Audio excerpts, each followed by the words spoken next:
ఆత్మీయత. ఏంటి? ఆత్మీయతలో నుంచి మనం లోకంలోనికి వెళ్ళిపోకూడదు. ఎక్కడికి వెళ్ళిపోకూడదు? ఆత్మీయతలో నుంచి మనం లోకంలోనికి వెళ్ళిపోకూడదు. ఆత్మీయత వేరు, లోకము వేరు, వ్యత్యాసాలు ఉన్నాయి. అర్థమవుతుందా? ఆత్మీయమైనటువంటి సంఘములో మనం ఉన్నాం. ఇక్కడ ఉన్నాం. ఆత్మీయతలో నుంచి నువ్వు బయటికి వెళ్ళినప్పుడు లోకం నీలో రానకుండా చూసుకో. ఏం చూసుకుంటావు? లోకాన్ని నీలోనికి రానకుండా చూసుకో. లోకంలో మనం ఉండాలి కానీ లోకం అనేటువంటిది మనలోనికి రాకూడదు. మరి ఈ విషయంలో మనం ఏం చేయాలి? నేను లోపలే ఉండాలి. ఎక్కడ ఉండాలి? ఇంట్లో కాదు, ఆత్మీయతలోనే ఉండాలి. అంటే ఈ ఆత్మచేతే నువ్వు నడిపించబడుతూ ఉండాలి.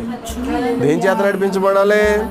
ఆత్మచేత నడుస్తూ ఉండాలి లోకములో. కానీ లోకం మనం అంటకుండా ఉండాలి. ఎలా ఉండాలి?